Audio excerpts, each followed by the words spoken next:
What's your financial goal? You want more money? Turn what you know into dough. Start hanging out with the people who have it. You create wealth on your own terms. It is not only your rights, but your duty to build wealth. You are fiscally fabulous. And it's time to enjoy your legacy. You're listening to Fiscally Fabulous with Dr. Teresa R. Martin, Esquire, a podcast that aims to provide you with the tools, guidance, and encouragement you need to build your wealth, enjoy your wealth, and leave a lasting legacy. Dr. Martin is an accomplished attorney, speaker, business consultant, and real estate strategist, an all-around self-made success who provides highly sought-after expert consulting in the creation, growth, and maintenance of generational wealth. Hello. I'm excited. Paul is going to come on and he is going to give us an update on legislative updates. Great. Let's get started. We should actually have a drinking game because this coach said it's not pretty out there. Not at all. Yeah, it's not. And next month, you got to remind us. We will have it. We'll tell everybody, bring your favorite libation, okay? Alcoholic or not. So I'm about to make a whole bunch of people really depressed because I never thought that reading newspaper would be considered doom scrolling, but yeah, I've been reading the newspaper, still reading it. And I'm just watching all this stuff. And with the previous administration, yeah, I might a bookmark, an article or two, didn't fill up my inbox. With this group, I got articles. I got about 100 or 150 articles I got to read up on because every time this guy opens it out, there's some drama going on. So right now, the big drama right now is government runs out of funding as of Friday. Even though they passed the bill in the House, the Senate's having none of that, and they need 60 votes because this is not one of those bills where they can actually do a budget reconciliation where they can actually do simple majority. So what's going to happen? Who knows? They'll cut some deal. They've done it in the past, but we'll see. But even if the government does shut down, would anybody notice with all the cuts that have been going on? So let's talk a little bit about some of those cuts because they will hit home because at the federal level, there's things that we take for granted and where some of this funding, especially for a lot of the city governments, they're getting a lot of their funding from the government. And I'm talking about agencies like education, HUD, and EPA. So we know that the current regime up there, I'm going to start calling them the gaslight crew because they will lie to your face and say something is not raining and you're standing in a puddle. So just keep that in mind. But the gaslight crew is telling us that they're going to decimate and remove the Department of Education. So that means that nobody has figured out where all that funding that goes for Pell Grants, student loans, who's going to manage that. It might go to different agencies, but there's other things that the Education Department actually takes care of. So one of them being student lunch, breakfast lunch for students in the public education. So a lot of local communities, states, local cities, they don't have that kind of facilities to actually fund the government. And there's no guarantee that the money that's being allocated to the education will actually make it down to the states. And for anybody who's trying to sell a house to a family, one of the first things they want to know, especially if they have school age kids, how's the school district? Coupled with that is we have a big push amongst the states for school voucher programs.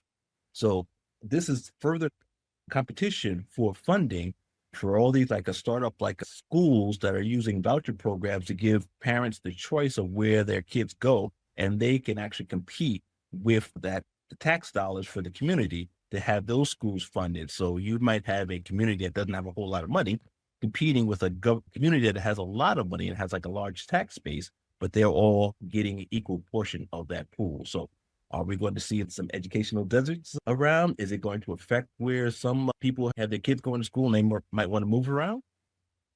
Could be. We don't know. We'll probably figure all this out in the next few months. We'll see. Same thing with HUD. HUD is proposing to reduce about half the staff. And something I just realized, because even with all the announcements of the department agencies within the federal government, this is just the ice cream, the icing on the cake.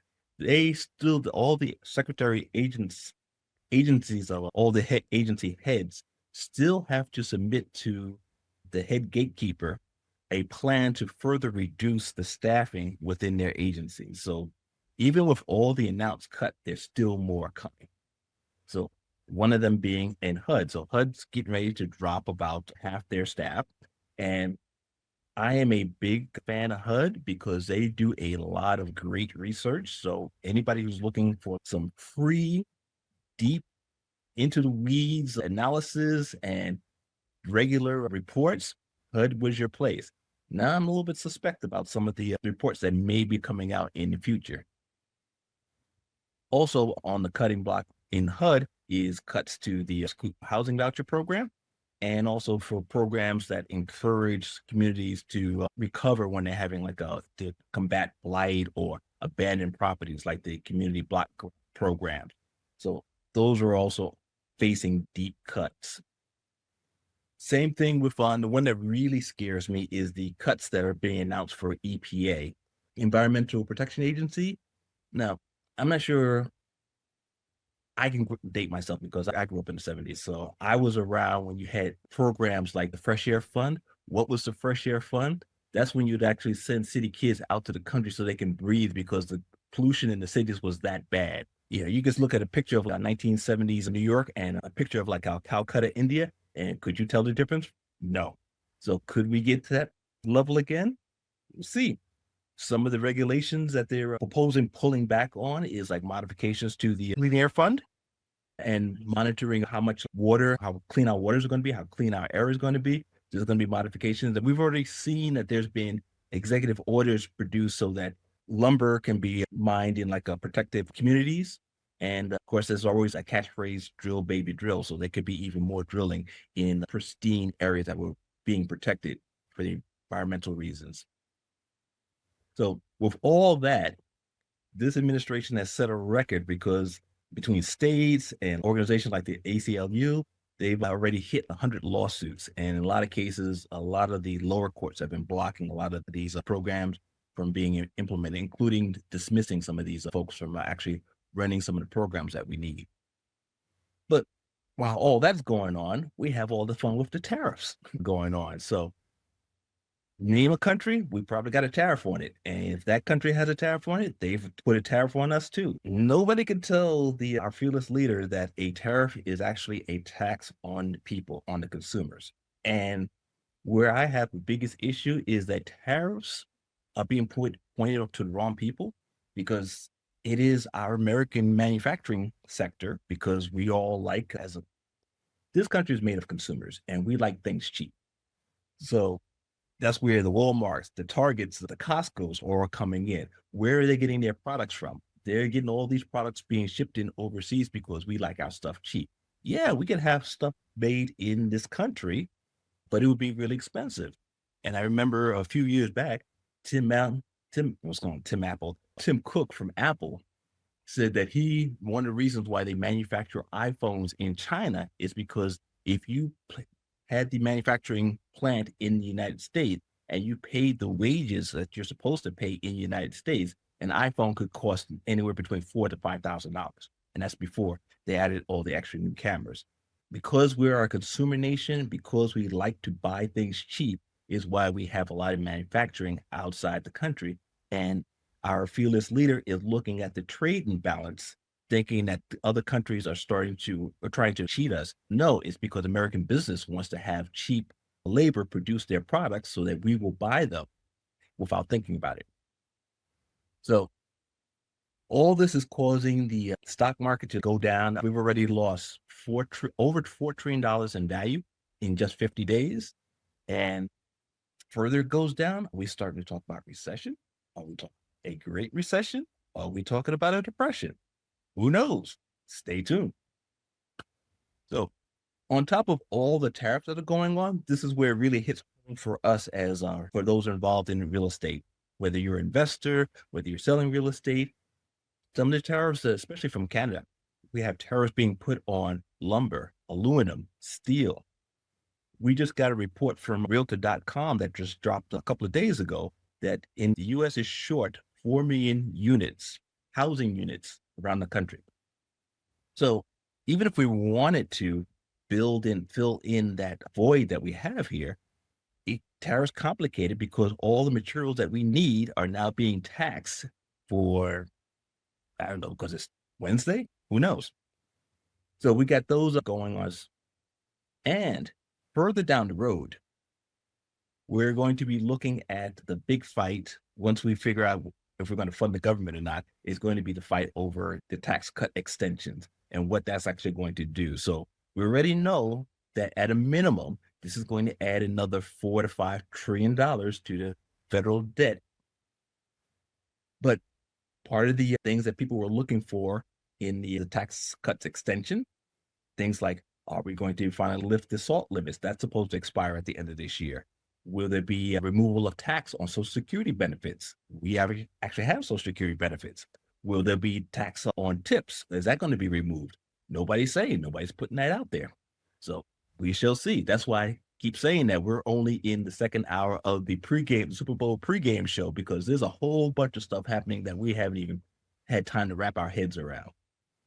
And then lastly, very locally in New York City, we're starting to have 2025 is also the mayor election. So Eric Adams is up for re-election, but now he's got some, because people detect weakness in Adams, and a lot of people aren't satisfied with his job performance. So there are some heavyweight candidates who've thrown their hat into the ring to be competing for the next mayor of New York City.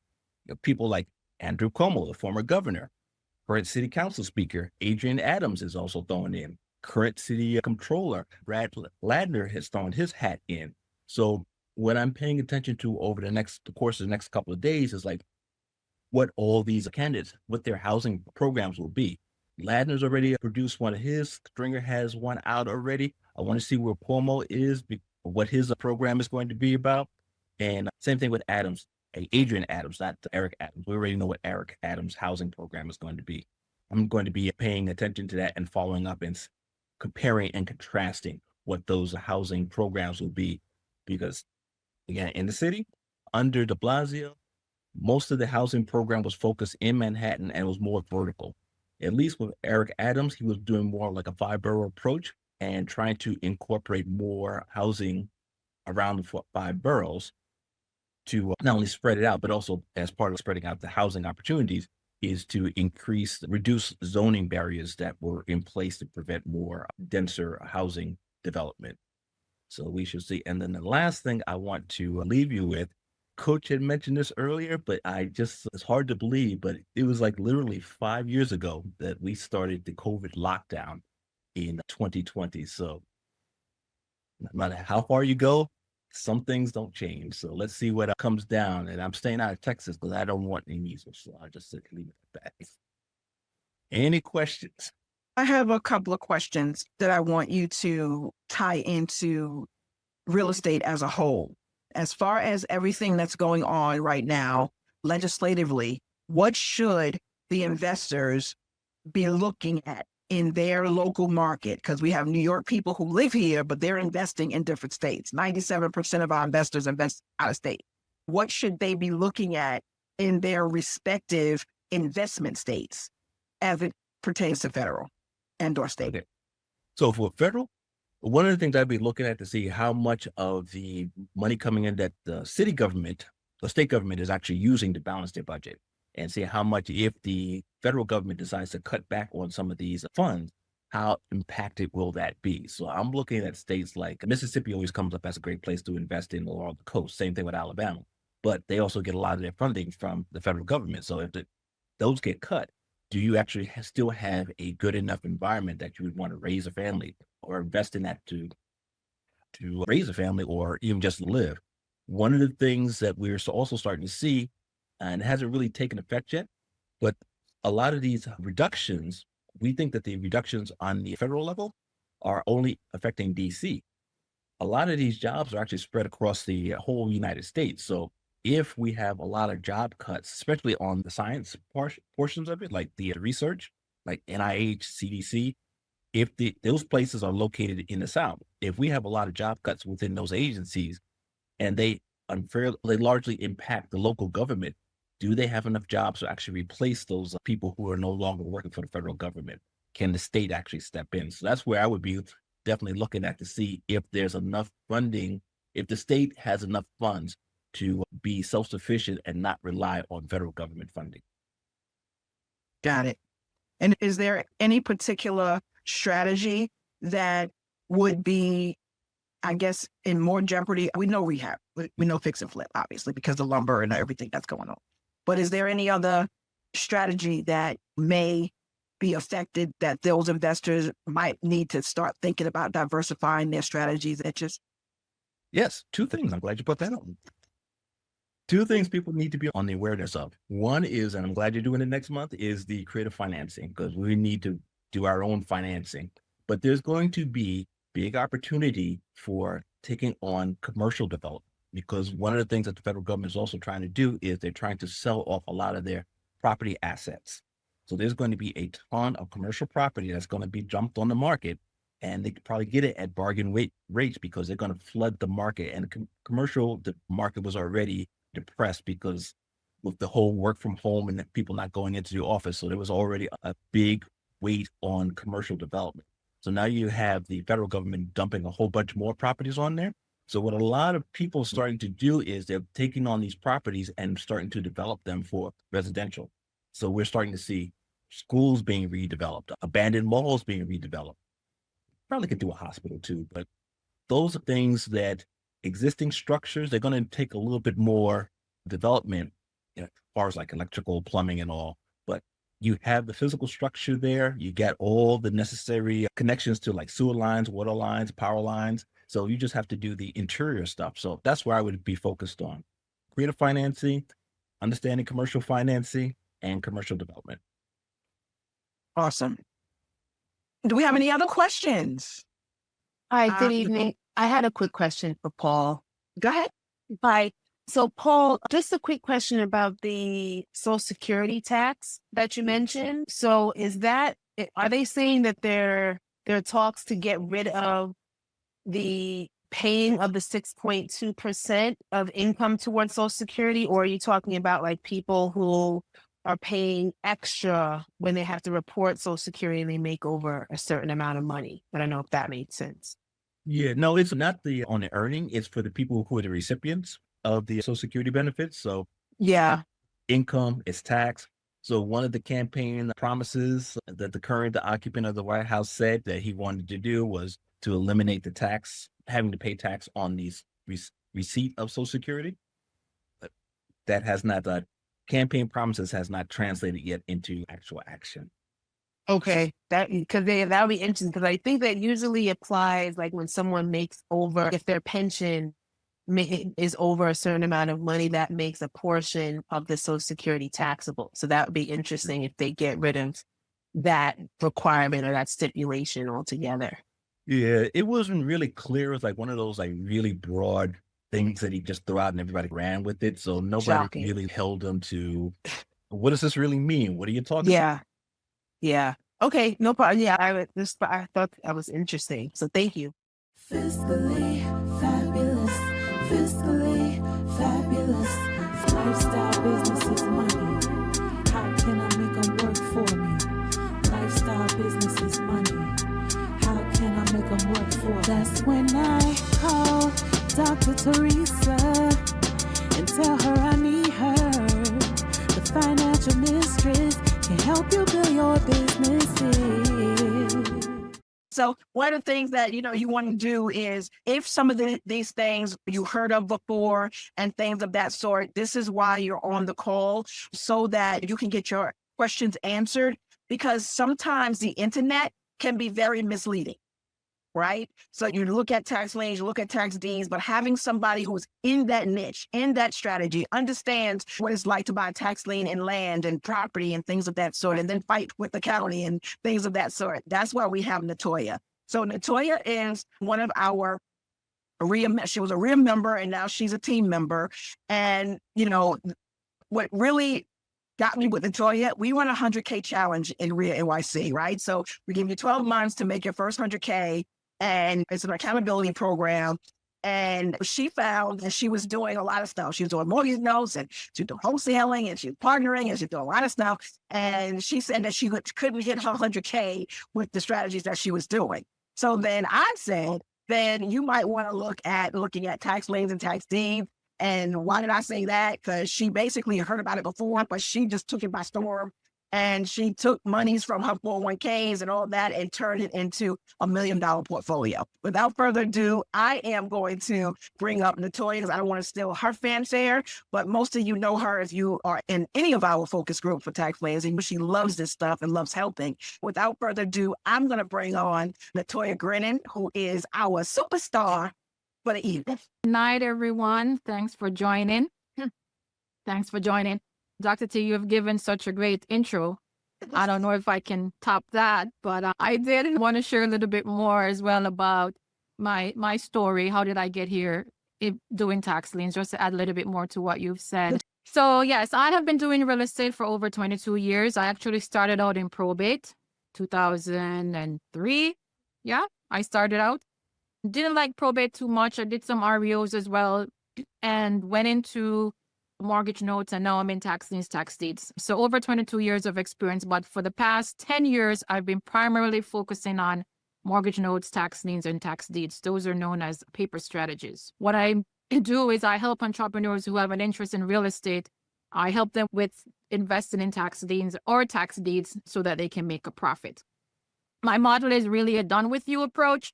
What that means is I guide you through your tax lien or tax deed auction. This will enable you with having my guidance, enable you to have quantum leaps to your success, right? Because you're leaning on me for my experience. This is what I have been doing, like I said, for the past 10 years, tax liens and tax deeds. I'm sharing my tips with you so you could save time and money in the process of doing your investment journey, being a part of your investment journey. I am also the host of Bold Living Podcast. Is another way that I give back.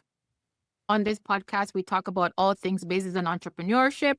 I also talk about tax liens and tax deeds, how to get involved, things like that, and give insights into the different counties that I have been involved in. And also, I am a bestsellers author. All right. So like we said, today, we're going to talk about tax liens. You might be hearing this for the first time and wondering what are tax liens, right? So imagine as a homeowner, you have property taxes that you have to pay yearly on the home that you own, right? The county forecasts how much money they're going to collect yearly from all the property owners in taxes. And they use that money to pay for local services like the fire department, the police department, sanitation, making sure that the parks are clean, making sure that the water treatment facilities are up to par and things of that nature. And so when you don't pay your taxes as a property owner, now the county has a shortfall, right, in their budget, in their financing. And if they have a shortfall, right, now they got to think about, okay, are we going to cut some of these services because we don't have the money to pay? Or can we come up with another way to get these funds? So this is what tax liens is. They put a lien on the property, the county does this, and they offer that lien, which is called a tax lien certificate. They offer that in an auction to an investor, right? So you could invest in your entity if you have a company name, or you could invest in your own name. And so the investor will pay the back taxes that is owed on that property. And in return, the county gives them an interest rate return on their investment, on their money that they put up, right? Like we mentioned earlier in that pop quiz, myth or fact, the interest rate return is not the same across all counties and all states, right? So that is actually what a tax lien is. You're not bidding on the physical property. You're getting the right to have a lien on that property, okay? Now, there are different types of tax investing. Like I mentioned, there's tax lien, where you just have an illegal claim. But there's also a tax deed where the county has already taken possession of the actual property and they're putting the property up for sale. The third category is redeemable deed. So here you're also bidding on the actual property, but you don't get the deed shortly after, right? There's an additional wait time that we call a redemption period that the county gives the homeowner to still try to make good on the taxes that it's owed, right? So that's a redeemable deed. There are some states that do that as well, but it's not all states that do redeemable deeds. So you might be wondering, why is this so attractive, Natoyah, right? So with tax liens and tax lien investing, you get guaranteed returns, right? As we mentioned, there's different returns based on where you decide to invest. but you can get anywhere from 8% to 36% return on your investment. So this is the interest rate that you will be getting on top of what you invested, okay? So in Delaware, you can get up to 15% depending on the county that you invest in. In Maryland, and I'm primarily focusing on some of the East Coast because I know we're on the East Coast here. In Maryland, you can get up to 24%. That's also depending on the county that you invest in. And in New Jersey, you can get up to 18%, depends on the amount because they have a tiered system, okay? Another benefit is that you have the potential to acquire property below market value, right? So imagine, let's say the homeowner owes $10,000 in back taxes, and this lien is now up for auction. If the homeowner does not redeem, if they don't pay the $10,000 within the time frame that the county allots to them, right, then you now could have the potential to acquire that property for $10,000 plus some additional fees, right? But essentially for $10,000. And as especially here on the East Coast, houses are valuing 300, 400, 500K, depending on where you are. So here you could get a property with a lot of equity in it for what you've just paid $10,000 for. So that's a great potential. For folks who are just looking for the interest rate return, right? Just maybe you're looking for passive income. You don't want to do anything to the property. You don't even want a property. You just want an interest rate return on your money, right? There are ways to do your research, ways to do your due diligence to help you to bid on properties whereby the likelihood of them redeeming it's much higher. And so you'll get the interest rate return on your money, right? The market research that you'll do will help to minimize your risk. And depending on your exit strategy that you have for yourself, that will also help to minimize the risk that you have, right? There's no there's no up without down. Same way, there's no rewards without risk, right? Even in investing. So there are some risks in tax lien investing, right? One of the risks is that you could purchase a lien with an undesirable asset. What do I mean by that? If you don't do your research and go to see the property location, where it's located, go and see what condition it is, you won't have access to the property to go and look inside, but you can observe from a safe distance, what does it look like outside? What do the windows look like outside? Can you see the roof from where you are? Maybe you have a drone and you could fly the drone and see what the exact condition of the roof is. How does the driveway look? Does it have a whole lot of cracks? Does it look like the foundation cracks, like the house is lopsided or anything like that? So it's very important that you do your research before you go to these auctions, because you want to make sure you know what you're bidding on. You may be doing the investment to get the interest rate return, but what happens if the homeowner doesn't redeem for you to get that interest rate? Now you end up with a property. So you got to make sure that this is a property that you want, or if you don't want it, it's a property that's desirable to someone else and that you can easily sell it to someone else, right? Maybe another investor, maybe a contractor. I think we had earlier in the meet and greet, we had a contractor on, right? So those are some persons that you could sell it to, and they want to do the rehab and they want to fix it up and sell it back at market. Another risk is that you could potentially be banned from future sales. Now, how would this happen? I stress a lot to my clients, you definitely need to read the rules. The rules are not the same across every county, every state, right? So you need to go to county tax assessor's office. You need to read their rules about the tax sale auction. What are their requirements? What are the forms of payment that they accept? When do you need to make the payments, right? Because if you bid on a property and you do not pay for it, they will ban you from future sales. Sometimes they'll ban you for life, right? So it really depends on the county. And they are not partial about this. You could have participated in every single sale that they have, and this one time, maybe you didn't bring enough money or whatever the case may be, and you bidded for more than what you have in hand, they will ban you from the sale. So you definitely need to come with your monies, right? They don't give you time to go do financing or anything like that. One risk could be, depending on how you look at this, right? If you wanted the interest rate and the homeowner redeems early, right? So let's just say the redemption period is 1 year and it's a 10% interest. So if they redeem in 6 months, you will not get the full 10%. You'll get a prorated amount, right? You could see that as a risk, right? Or They wait until the 9 months, whatever the case may be. So you might not end up with the full 10% as you would have anticipated. So that could be a risk depending on your expectations. Also a risk, there could be other existing liens on the property.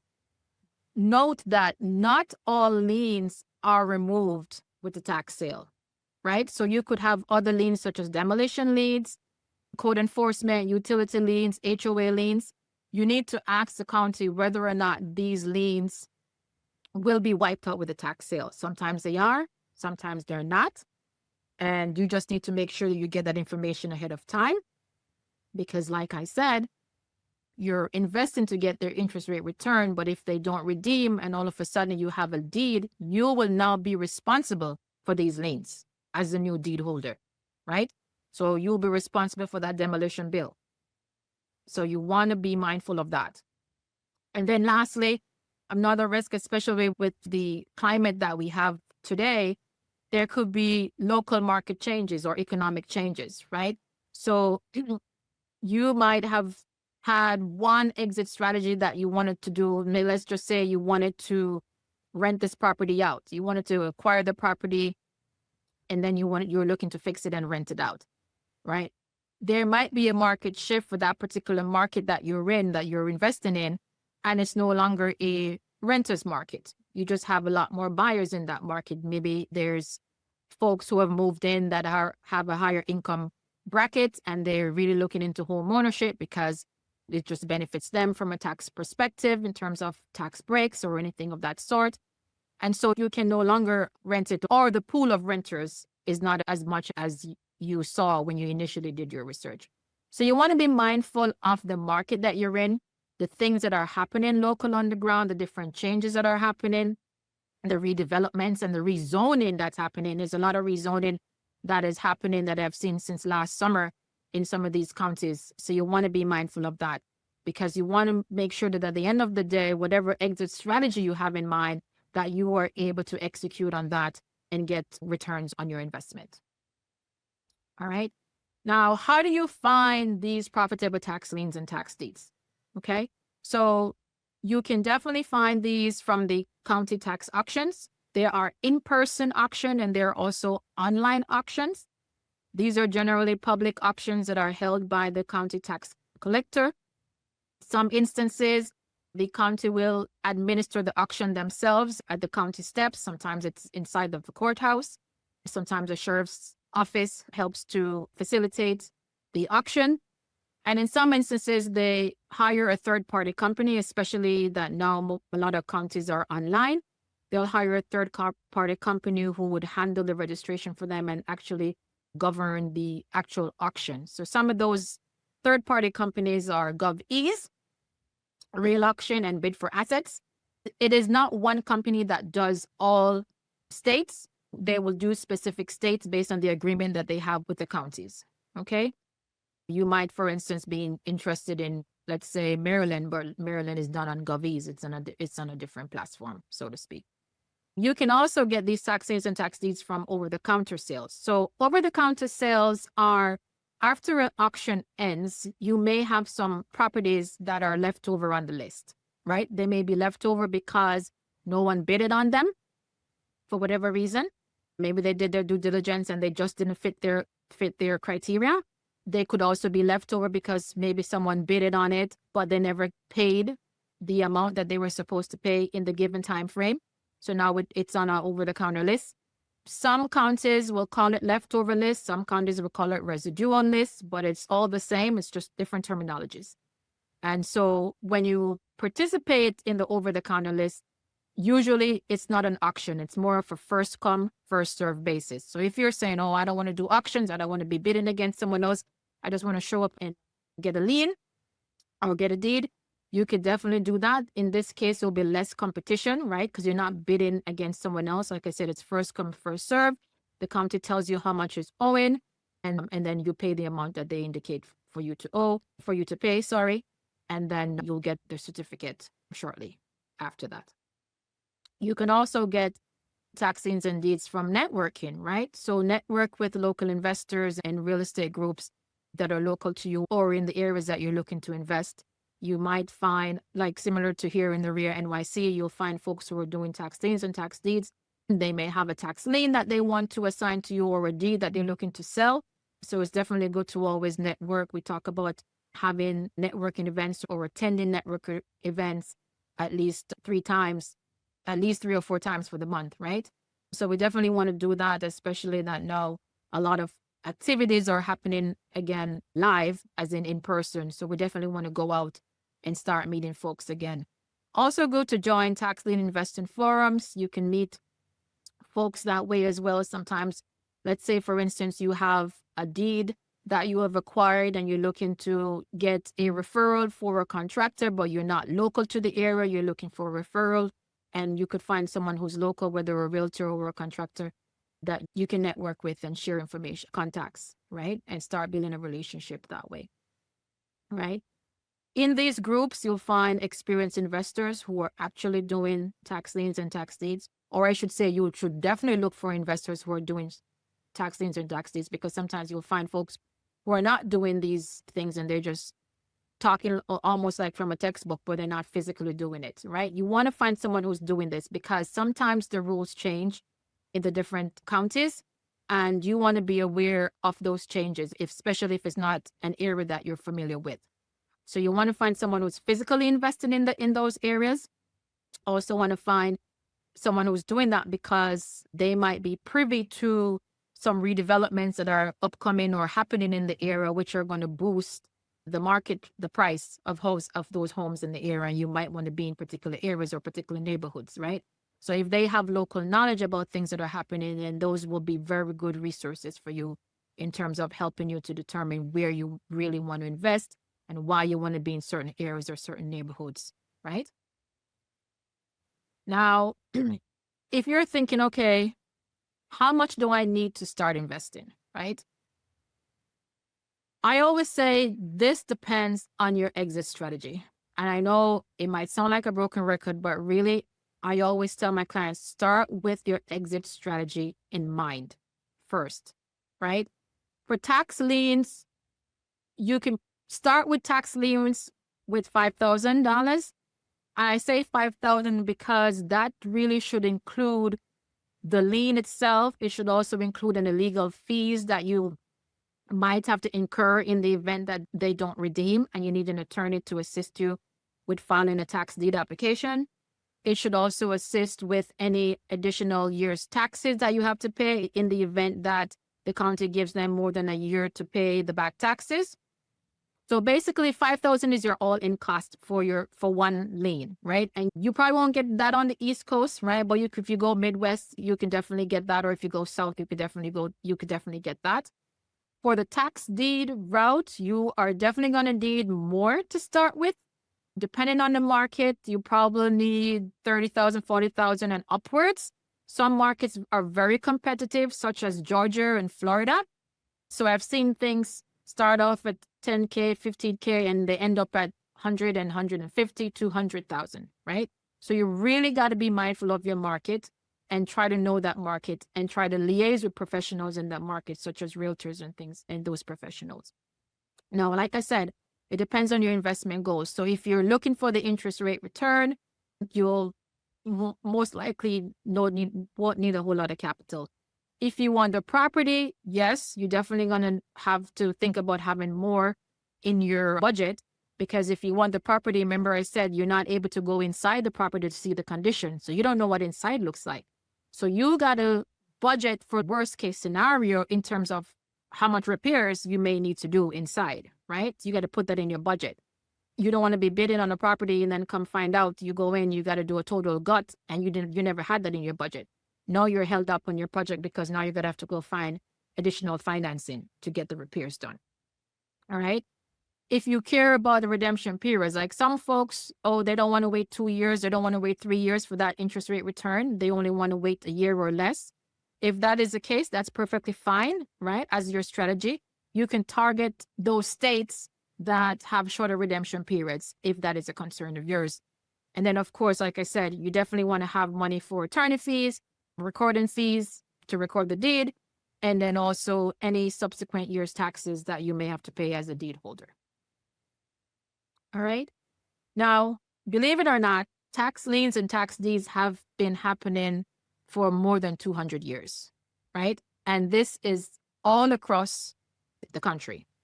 So on this map, you could see here on the light gray states, those are the states that offer tax lien certificates, right? So you could see Wyoming, Colorado, Arizona, Nebraska, right? Missouri. So these are some of the states that does tax liens.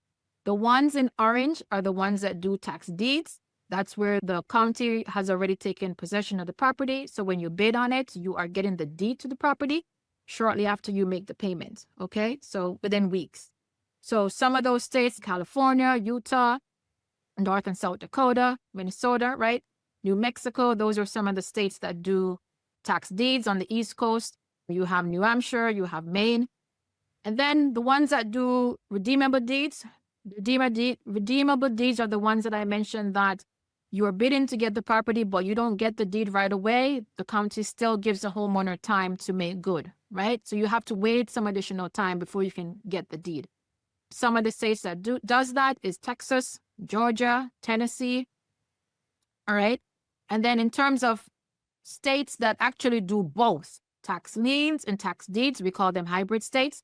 So those are the lighter gray ones, right? So we have Ohio, we have Florida, we have, Pennsylvania, and we have New York, all right? Like I said, this has been going on for a very long time, and you might be wondering, oh, it's going on for a very long time. How come I never hear about it?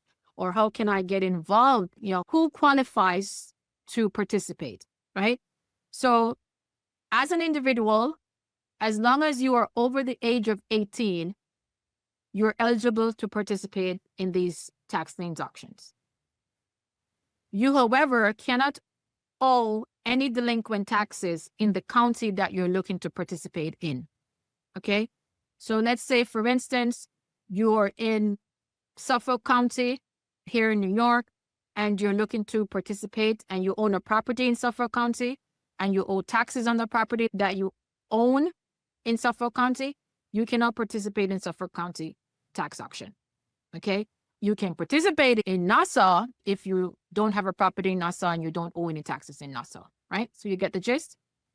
Also, if you are bidding on a property in a sale that you have ownership interest in, you cannot bid on that particular property. You can participate in the sale, you just cannot bid on that particular property. All right. Similarly, if you have a homeowner whose property is on the tax sale list, right, and you want to bid on that property for the sole purpose of giving that property back to the homeowner, right, you are not allowed to do that. That is actually illegal, right? It's an ineligible bidder and you will be banned for doing that. Okay. So these are things you definitely want to make sure you stay away from. And of course, like I always tell folks, the good thing about this, there is no credit checks. You don't have to worry if you have spotty credit. They don't check credit. They don't check background. Like I said, as long as you're over the age of 18, as long as you don't owe taxes in that particular county, and you have your funds ready, you can definitely participate. You can register and participate. If you register, it doesn't mean that you necessarily have to hold up your paddle and participate in the sale. You can just register and go to observe. If it's an online auction, some auctions, even though it's online, you have to register in order to see the auction. If it's an in-person auction, you could just attend without registering and just observe what is happening. If you're looking to do that, to get a feel of their process and just to see how things work, and just to network with others who are there as well. Okay. You can definitely participate as an individual, like I mentioned, and you could also participate as a business. So if you have an entity, a partnership, LLC, S Corp, C Corp, whichever of those, you can register as your business. Just be mindful that there might be additional requirements when you're registering as a business, right? Of course, you register with your EIN number. And if you are an out-of-state entity, most times they will require for you to have a registered agent as a foreign entity for that particular county that you're looking to participate in. The thing to note here is that if your LLC or whatever your entity is, if you're an out-of-state entity and you have a foreign agent, a registered agent, you got to make sure that registered agent does not owe taxes in that county, right? You'll be disqualified. Now, I talked about the benefits of participating in tax liens auctions, right? The interest rate returns that you could get from 8 to 36%. And for those who were looking for the property, if the homeowner doesn't redeem, you could get the deed, or you could just go straight to the tax deed auction and get the deed that way. But after you have gotten that property, there are several exit strategies that you can deploy, right? You could do a combination of these, or you could just focus on one if you just want to focus on one. But some of these are, let's say you get the tax lien for 10% interest rate. It's a 2-year redemption, meaning you got to wait 2 years to get your 10% each year, but you don't want to wait 2 years. Some county actually allows you to assign your interest to someone else. So after year 1 or after a couple months, whichever you decide, you can sell your interest to another investor. They pay you based on whatever you and that investor agree on, and you sign the lien to that investor. That investor now has to wait the 2 years to get the interest, right? So that's one option. You could acquire the deed and you could sell the property as is. You don't want to do no rehab. You don't want to do anything at all to it. This is basically a wholesale deal, right? So you could sell the deed as is to a fix and flipper. You could sell it to a developer. You could sell it to another investor. You could definitely do that. I know for the last few years, the BRRRR strategy has been very popular. You can also utilize the BRRRR strategy as well. That is where you acquire the property, you acquire the deed, you do the rehab, you can rent it out. Then you do the refinancing to take some money out, and then you do it all over again, right? Repeat. So you could definitely do that as well.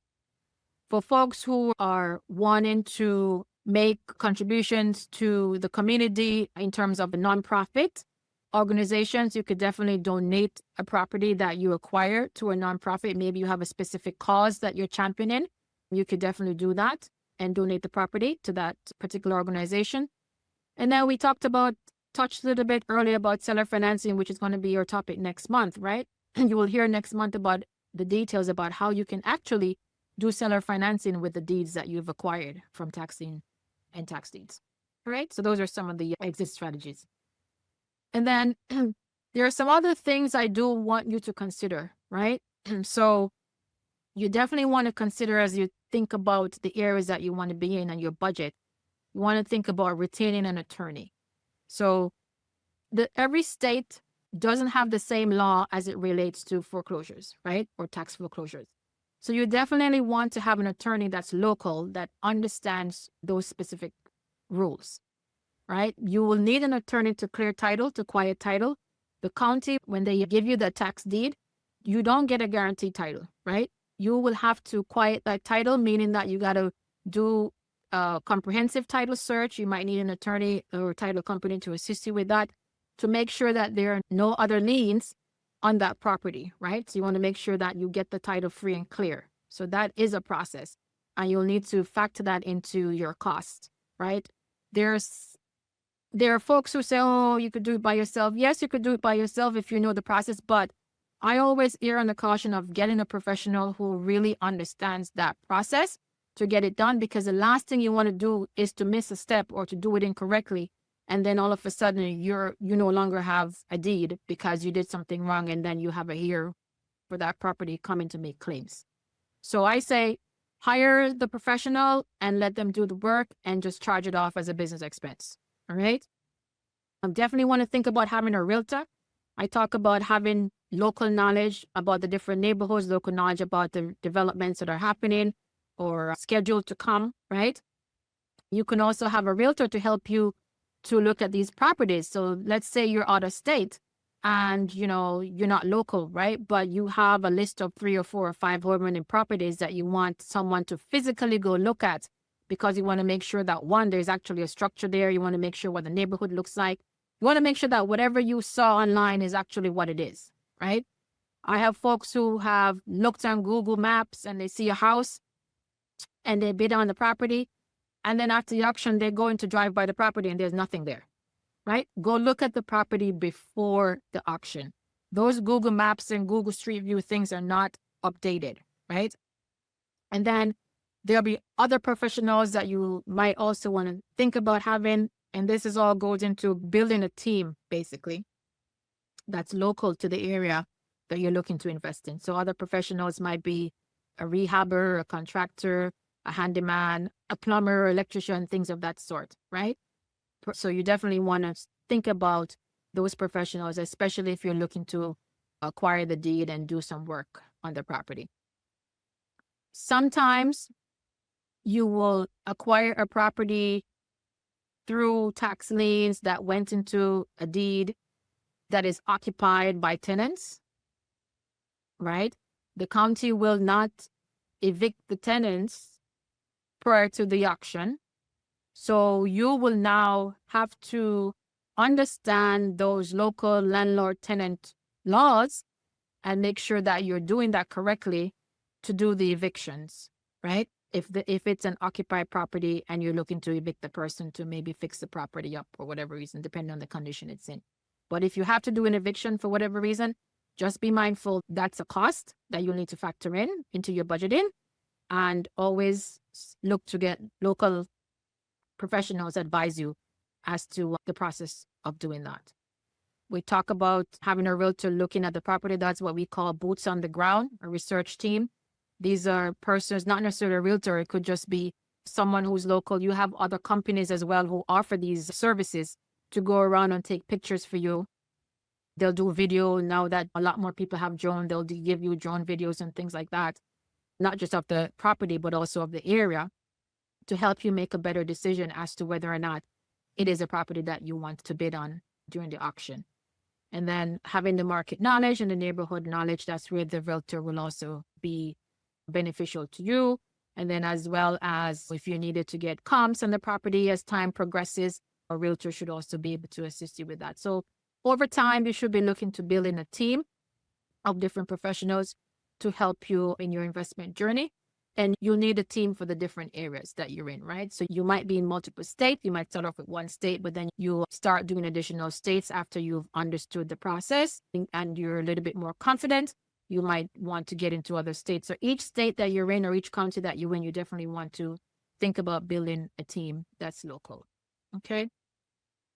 Two other things I want to mention is that you should definitely, and this goes in line with reading the rules for the auction, you definitely also want to read the registration guidelines. So you might say, for instance, in Indiana, state of Indiana, and you did one county in Indiana, but now you're looking to do a second county in the same state. The registration rules in county 1 and county 2 may not be the same. So definitely go onto the tax assessor's website or the tax treasurer's website for that particular county. Read the registration rules that they have there on the website. A lot of counties are very good in terms of putting those information online. If you're looking for something that's not there, I always say, feel free to pick up the phone and call them. They are usually very helpful in terms of giving you information or guiding you to the right person to get the information. You also want to make note of the accepted forms of payment that is required for registration, but not just for registration, but also to make that final payment if you win the bid. The forms of payment for registration might not be the same forms of payment after you won a bid, right? So you definitely want to make note of that. You want to make sure that it's clear in your mind and that you have those funds ready and available to make the payment right after the auction ends. Usually they'll give you until the end of that day to make the payment in most cases. Sometimes I've seen, especially now with online, they will have an ACH set up. So when the auction ends, they don't even have to have you send anything in. They just send you a receipt to your email and notify you that the ACH will take place and the money comes right out of your account. So some counties actually do that. They sometimes will, not sometimes, they do accept cash if it's in person, if you're going in person to pay, I should say. Certified checks, right? Not personal checks. Certified checks, money order, like I said, ACH, wire transfer, right? So those are the most common forms of payments. As I mentioned, you definitely need to have your funds available before the auction. This is not a situation where, oh, I bid it on the property. the property is 10,000, but I don't have a 10,000. I'm going to go try to get financing to make the payment. No, the payment is required to be done, to be made right after the auction ends. I've seen in instances where they'll give you until the next day, the morning, but whatever the situation is, they will inform you of that ahead of time so you know what the requirement or what the expectation is in terms of when you need to pay. But you're not like you're getting a month, 2 months, 3 months, 4 months to go get financing and pay, right? You need to have your money up front. And like I said, these counties are not playing. This is not a joke. If you're bidding on a property that you do not have money to pay for, they will ban you. You pretty much go on a blacklist. As recent as this week, in one of my other subgroups for investing, someone reported that an individual who was a regular at the sale accidentally bidded on a property and didn't want to pay for it because it was an accident. County didn't care. What did they do? They banned the person. You got to know what you're bidding on before you put your paddle up, and you got to have your money ready, right? It's just plain and simple. Now, you might be wondering, like, what are some of the properties that are on these auctions, right? These are actually auctions that just happened or upcoming auctions. I tried to look for some of the things on the East Coast just to give you an idea. I know you go in the Midwest, things will be a little bit cheaper, but I wanted to give you an idea of some of the things on the East Coast, given that this is a market that's usually higher prices. But you could see here, you can see that on the list, sometimes you'll have townhomes, right? This particular one, the bid started at a little over $3,300, okay? In the middle, you could see an aerial view where the house is, and then you have a private beach access with their starting bid of a little over $1,500, right? You might say, Natoyah, why wouldn't somebody pay their taxes for $1,500? I don't know why they wouldn't. It doesn't mean that they will not pay prior to the auction. As long as they make the payment prior to the auction date, the county will remove that particular parcel from the list, right? So even the day before, they can still come and make the payment. So if you're interested in a particular property and you've already done your due diligence, you did your research, you drive by the property, you drive the neighborhood, and you're like, yes, I definitely want to participate on this one, still check the list to see if that particular item is still on the list even a day before, right? Because the homeowner can still make the payment. This gives an idea of some of the things you'll see. On the right, in the top, you'll see a gas station, right? Commercial will be on the list as well. So if you're looking into getting into gas stations, or you're looking to acquire a gas station for discounted price, right, in the event that they don't pay, right? This one has a starting bid of $5,266. This is an auction that's coming up. It haven't even happened yet. And then on the bottom, you can also see land on the list, right? Several acres. Sometimes it will be a lot. Sometimes it will be a large number of acres. This one has a starting bid of a little over $2,000. And you start at $2,000. If there's $2,037.50 for this particular one, if there's other persons bidding against you, then that amount could go up depending on the type of auction that you're bidding in, if it's a bid up auction. But let's just say no one is bidding against you, right? You could get acreage of land for little over $2,000. Now, you might say, oh, I don't want land because I'm not a developer, right? They're not making any more land, folks. You don't have to be a developer. You don't even have to put anything on this land. You have developers who are looking for land, right? You have folks who want to put tiny homes on land, right? Because with the tiny home movement. You have folks who want land to see if they can rezone it and make it into commercial and do different things on it, right? So don't pass up on land because, you're not looking to do development, right? Land could be very lucrative, and the taxes on land are usually less than the taxes on a property that has a structure, right? Because the taxes is assessed based on what's on that property, right? So if there's a house on the property valuing $500K, the assessment on that property, on that land, is going to be based on what's on it, on the house. Now, if there's no house on it, it's just raw land, then the taxes is going to be less. So sometimes you can acquire properties for very low costs. And like I said, there are several exit strategies that you can utilize even with land. So you will also have, what I don't have on this slide is that you can also have agricultural land as well on these lists, on the tax sale list, and standalone home, residential home, as well. And as I mentioned, gas stations, right? Commercial. All right. All this, you might be thinking, how this all sound interesting. You are looking for passive income, let's say, right? You're thinking you no longer can rely on your corporate job. Maybe you're a corporate employee and you're thinking you can no longer rely on your corporate job and you're looking to get some additional streams of income. You are retired or looking to retire, and you're looking to add to your retirement funds. Or maybe you're a realtor and you're looking to get into investments yourself, right? You've been doing all this, doing real estate for your clients, but you want to start building wealth for yourself. You can definitely start with tax liens and tax deeds. Like I mentioned, the interest rate returns are from 8 to 36%. You can choose what percentage you want and then just choose the states that offers those interest rate returns that you're looking for. Now, as part of our tax lien work sessions that we have as part of RIA NYC, I host second Tuesdays at 7 p.m. Eastern. So second Tuesdays every month at 7 p.m. Eastern is where I host the tax lien work sessions. And they are work sessions because we are actively participating in auctions. It's not just you come and you sit and you listen and you take notes, right? No, this is you are participating in auctions, you're registering for auctions, you're reporting back to us if you have any issues, questions, maybe you can't find information and you need assistance, maybe you need resources in a particular area.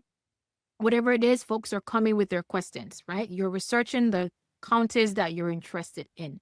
So it is a work session. And like I said, it's monthly on the second Tuesdays. If you are a core or elite member, this comes with your membership, right? And if you're not a member, you should definitely think about joining at members.rianyc.org.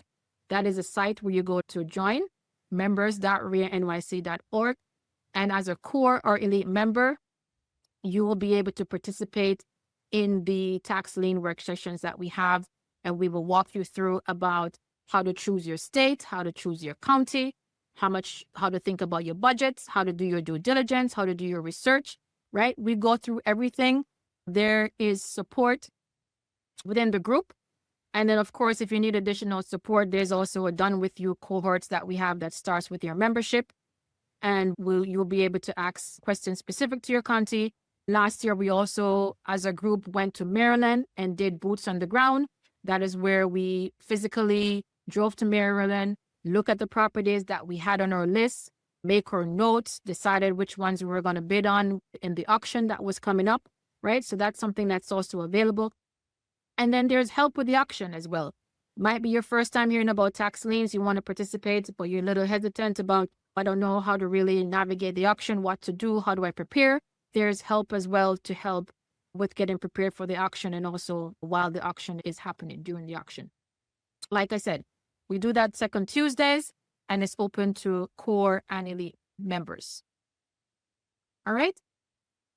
Any questions you guys have? I know that was quite a mouthful. So Marcia is asking, do you know if they sell tax liens in Puerto Rico? They actually do, Marcia. That's actually something that I did look into in the past. They actually do, and you could definitely check that out. But yes, But it's a different tax system. You want to make sure it's not done the same way as the U.S. Yeah. So you just want to make sure that they operate on a different system when it comes to delinquent property taxes. So you just want to make sure that you get clarity what she's teaching you, in how terms she's of the teaching process. you. Yeah, the process is absolutely different because they operate on a different system. So Yeah. that's why I said no, since they don't operate the same way that what we're talking about here, but they do have their delinquent tax system, but it's not the same process. Correct. Oh, did I miss? Oh yeah, there was some. Let me scroll back up then. Yeah, they were at the beginning of the presentation. Okay, I'll scroll back up. What do you look for? What do you look for to determine which property is an interest rate only play? If you're looking for interest rates only play, you want to see if that particular property have a history or this is one of the things you could look at, and this is not the only thing. You want to see if that property has an history of being on past auctions, right? Sometimes you have properties that comes up multiple times, multiple years. And if that is the case, then you want to see when they paid. Did they pay right after the auction? Did they pay close to the redemption, before the redemption period ends? Did they pay in the middle, right? So if they've been on it before and they've paid, and you can get an indication as to when they pay in the past, then the likelihood is that they will pay again this time around, and they will pay around the same time. Why would someone come on a property auction multiple years? I really don't know. Sometimes there's financial straits. Sometimes different things happen. Life happens. We don't know, right? But the important thing is that the county is giving the property owners a chance to make good on the property, on the taxes that's owed, because really the county is not in the business of taking property from property owners, right? So they really try to give them ample time to make good on the taxes that's owed. And then as an investor, you can come in and make that investment and get returns. So that's one of the things you could look at. And you also, one red flag that I also want to tag up what you said, Natoyah, with the financial history of the owner. You also want to look at red flags like vacant, abandoned, and poor condition properties, right? Because the owner may not necessarily redeem those, making foreclosure more likely. So therefore, you're going to have to probably file a TDA. No, you didn't talk about that, Natoyah, but yeah. So if you're just making the play just to make money on your money, there are certain key factors that you do want to look at, and definitely vacant and abandoned, you definitely we want to put that on kind of the top of your list if you don't want to take the property back. Did that answer your question? I hope that answered your question. How do you get your investment back when you're not the only investor awarded on different years? Good question. The investor that is the first to file the tax deed application. So if you have multiple investors, basically all the lien holders would have to be notified, right? And so notices would have to go out to all lien holders that the property is being redeemed, and then have to, sorry, there was an echo. And then you have to return that tax lien certificate into the county, and they will award you your interest. So depending on when they redeem will determine whether or not you get the full amount or you get a prorated amount. Now, in the event that they don't redeem and you want to file a tax deed application, if it's a multiple year redemption, the person who has the multiple years, let's say it's 3 years and you only have year one, but somebody else have year two and three. When the person files to get the deed from year 2 and 3, you'll get notified because their notices would have to go out. And again, you'll get a prorated interest on your money. So you won't lose on your investment. You'll still get your investment back, your initial investment, and you'll get a prorated interest rate as well. Awesome. Sherry, you have that was your question, but do you have another question with your hand up? I actually do. Right? In that instance, that's a good answer for that to help. So how do we, because I'm new to the group, so you gave us a website. So if we join the group, are you specific about helping us in the area that we might be? Because I'm in the Midwest. So does that look different from somebody that's in New York? Do you help walk us through this process so we can be very good at it? Or is it just, how do we get that hold handing to get started with this? So yes, as part of the focus group in RIA, yes, we are helping each other, and I'm helping the group out with making sure that you are getting the information that you need that is specific to the area that you're interested in. So it's not a generalized information. Yeah, yes, I give education at the beginning to help everyone out to make sure that you understand some key things that are happening or key concepts or things that you need to be mindful of or pitfalls that you need to be aware of. So there is an education piece, but yes, there's also a segment where you get to ask specific questions related to the area that you're looking in, the county that you're investing in. But certainly if you need like additional support outside of what we're given, and I'll say what we're given is really detailed, right? Because it's still specific to you. You come and you ask a question, you're getting it answered, and we're putting you on the right path, getting you unstuck. But if you find that you still need more handholding, like someone to be next to you, going to the auction with you or helping you do your due diligence or things like that, yes, there is a done with you cohort that we have that starts with the membership that you can also utilize as well. But I would say definitely with the support that we currently have in the subgroup is quite a lot to get you going. Alex has a question in the chat. Where do you go to get the complete list of tax deeds? So I assume you're talking about the list of the counties, the states that do tax deeds. So if you're looking for the list of the states that do tax deeds, you can just Google list of tax deed states and you'll get a list of all the states that does tax deeds. Okay, do you go to a specific county though? Or is it like county website or is it? Say that again, Alex. Do you go to like specific county site to get that list? So you're asking for the auction list? Yes. So if you want the tax deed auction list, yes, you'll go to that specific county. And would that be like what, Clark County? You would research tax deeds in the county that you're looking for. Okay. And tax deed auction, tax lien auction, whichever state it is that is a deed state or a tax lien state. If it's Pennsylvania, deed state. So you would go to the specific county online and you would put in whatever that county, Pennsylvania, tax lien auctions or tax deed auction.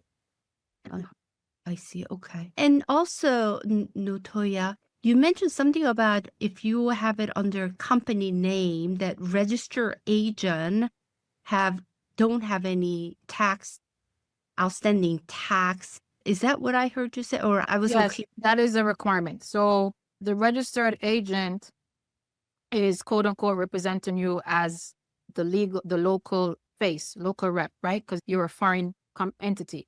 So that registered agent cannot, same way if you were local and if your business was local and you're registering, you can't owe taxes in the county that you're registering for. So it's the same way the registered agent cannot owe taxes in the county that you're registering for on your behalf. Okay. So even though I'm buying these tax liens and deeds, the registered agent also has to be clear of any taxes. Correct. Huh, that's very interesting. And I have one of my dilemma, because I tried doing it, right? The tax lien / deed auction. And the thing is, I know we're supposed to do our due diligence, right? But the thing is, they have up to the date for them to say, okay, no, I'm going to pay it off. So you spend your time doing the due diligence. You spend the money to do the tax title search.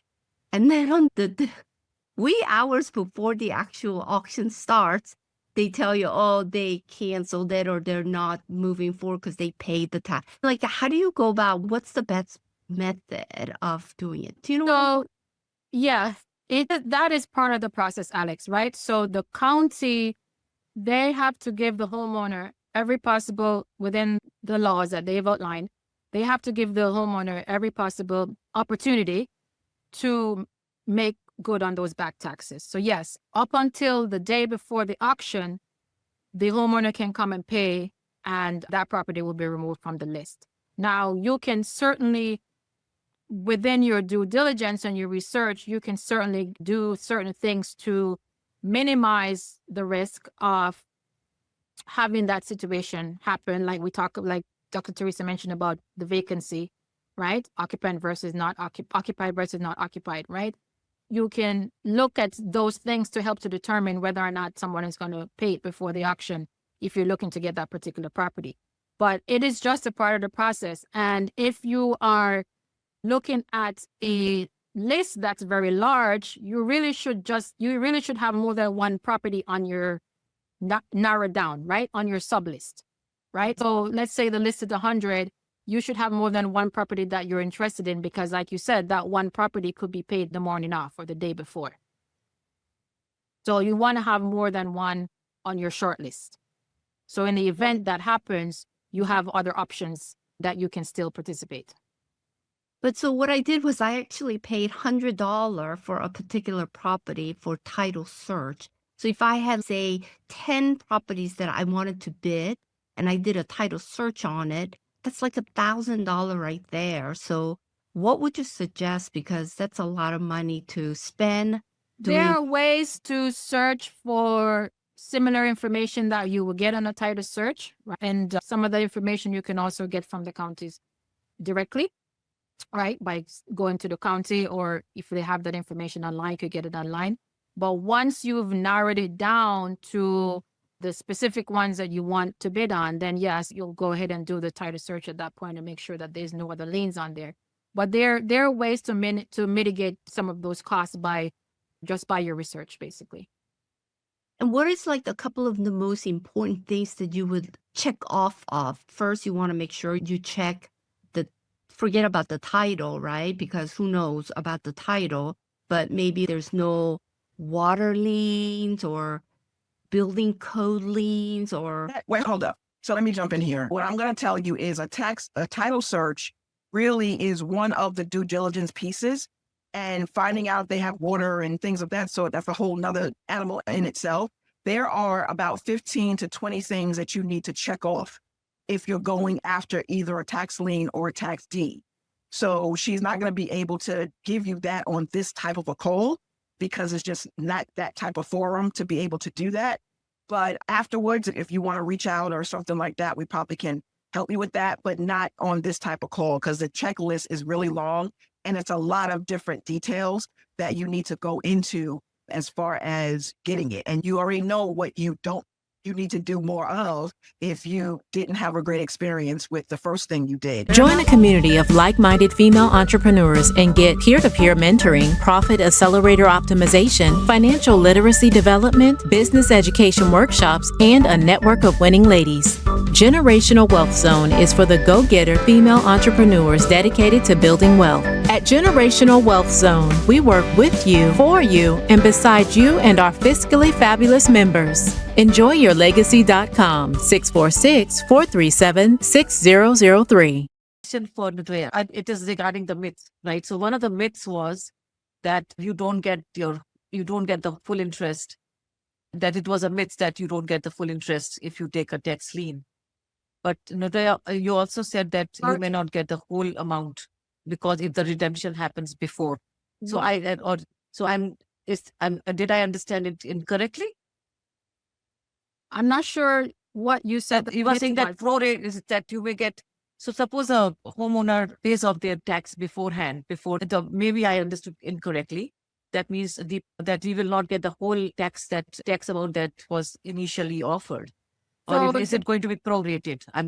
So it depends on when they pay the back taxes.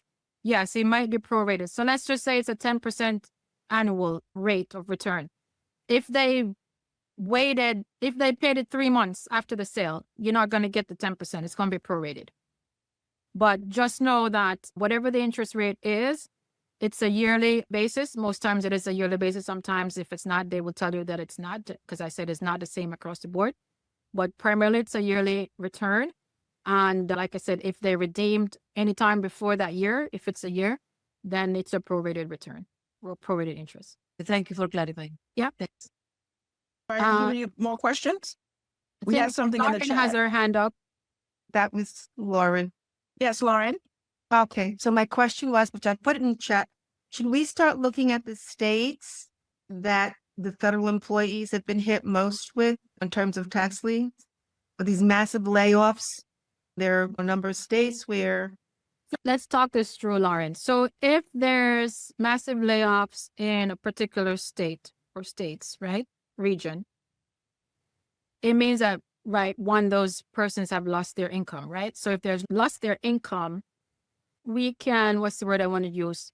We can assume that some of them, depending on their financial situation, may over time fall into issues, right, financially. And if that's the case, then they probably won't be paying their property taxes, right?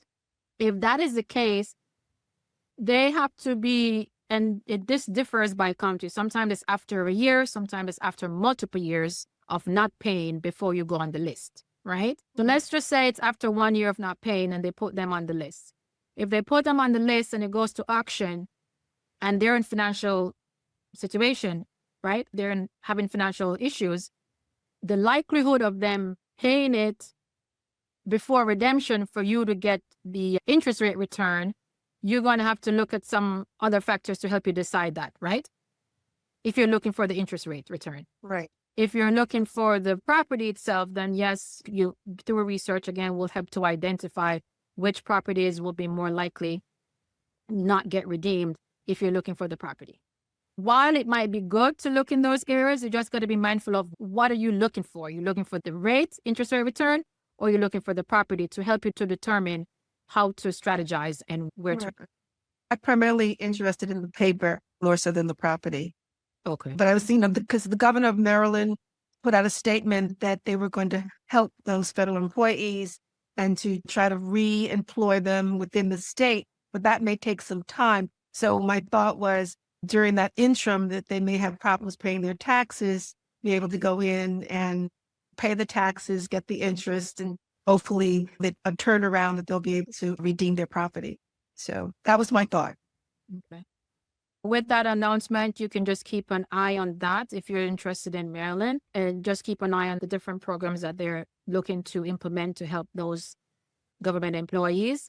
And even with Maryland, you want to be a little bit more strategic with the counties that you're looking to participate in. Again, I said, if you're looking for the interest rate return, you probably want to be in a county or a market where is very competitive, or it has folks with higher income brackets and a lot more less unemployment rates in that county and things like that. Okay. Yeah. Thank you. You're welcome. That's definitely a great way to tune in, Lauren, because that's exactly you and me and all, we're like on the same page. I don't want nobody's property. I just want the paper. I just want the interest. I'm not really trying to deal with that because a whole nother thing comes with that as well. And we also have to start paying attention to what Paul was mentioning as far as all these things that's coming down to see what the strategy is actually going to be, right? Because with all these mass firings and all the layoffs and monies and stuff like that with property taxes and stuff like that, are they going to have any advocates that's going to advocate for them, and put it in court and keep it in, right? Because the whole concept from foreclosure, just think about the foreclosure auction, same concept what Alex mentioned about, is there a way that, you can actually check out to see if the foreclosure is going to be pulled from the auction because they pay, right? You're always going to have that protection. And there's always going to be somebody who fights, right? And so for me, if I'm just dealing with just the interest and I don't really want to take your property and we're trying to, because that's a right and a privilege and you want everybody to be a homeowner and you want to do good and go to heaven, those are some of the things that we want to look at. But these are definitely opportunities for us to look at different markets, what makes sense. Price point is always a good place to look. What's your budget look like? If you're going to get the property, do you have a SWAN account, a sleep well at night fund, where you're going to have to, if you get the property, you're going to have probably have to fix it up if you're going to actually you want to keep it. Or do you have boots on ground like realtors in that area that's going to be able to sell it as is to an investor, what have you? So all these strategies are the same concept. And to Alex's point, which is why I mentioned about it's just so much to go in on, right? And so some of the things that you guys are here on this call, I'll jump in and intervene because I want to do points of clarifications, because a lot of times we want to manage expectations and just to know that you can't get all the information from one session, especially if we don't really know a strategy and we don't know where you are. We don't know what your budget is. So from a legal standpoint, I need to make sure that I'm managing expectations, and there's some questions that we're just not going to give you the answers on this open forum because we just don't know your situation like that. I hope that makes sense. Now, I don't try to push you off, but it's just that some people will just take what Natoyah is saying and then they go run off and think they're going to be a tax lien expert. Right? And it's just not that kind of situation. No, Mr. Reed, it makes absolute sense. And I agree with you 100%. It was just a thought when you're hearing the announcements that you're thinking, what are some strategies that you can employ so that you achieve your objective while not seeming like a Shylock taking away people's homes. Right. And having that in your business plan, that's the key, right? If you put this in your business plan and you talk to CDCs, right, or bids, people that are trying to improve, right? Same thing that you would do with a land bank, right? In those opportunity zones. Same thing, you got to show that you have a plan for this property. right? If I'm going to give you this property for $1, I need to know that you got a plan for it. Same concept, we should be looking at this for tax liens and deeds. So you go in, you are the good investor who want to rebuild the community, make sure that we avoid blighted property, and that's why you're coming in to help. That needs to be a part of your plan. If you present that business plan to a CDC or whoever you're going into, whatever community or county you're going into, you won't seem to be that shiesty type of investor that's trying to rob people of their homes and things of that sort, because you're not. You want to make sure that you're taking place, you're substituting yourself from the government, the county. So instead of the county, now it's me, and I might be a little bit more friendly to you. So that's pretty much what we're saying. And that's what these strategies allow you to do. Thank you guys so much. Natoyah, you, as always, you have done a great job. Marcia is a realtor here in New York. What's she saying? What's she giving us? I think they are still offering blocks of houses to renovate in Baltimore.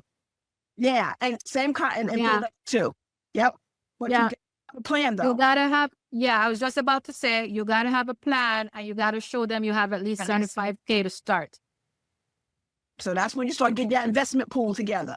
Get all the family together. How much you got? How much you got? Let's put this $75K together and let's go buy some of these blocks. This is not a meetup.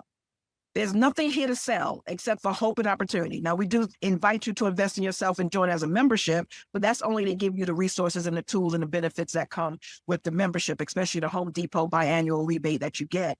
So we are a full-fledged association. We just happen to be an investor alliance, but we have National RIA behind us. We have Home Depot behind us. We have insurance behind us, both property insurance and health insurance. So we are a full-fledged alliance. So if you don't have an investor alliance behind you, an association that is backing you, giving you the benefits, helping you as a landlord, helping you as an investor, helping you invest globally and nationally, then we definitely want you to check out RIA NYC. So we want you to buckle down and start getting those investments, whether it's locally, nationally, or globally. And we really want to help you be a more informed investor. That's our mission. That's what we do. We're sticking to it. And ain't nothing you can do about it. I want to thank everyone who comes on to just hear the great information, but it's not about hearing it. It's about implementing it. So go out, implement, and change the world for the better. Shark. Good night, guys. See you next time. This has been Fiscally Fabulous with Dr. Teresa R. Martin, Esquire. If you would like to learn more on how you can build generational wealth and leave a lasting legacy, go to www.enjoyyourlegacy.com and be sure to subscribe. Thank you for listening. Until next time.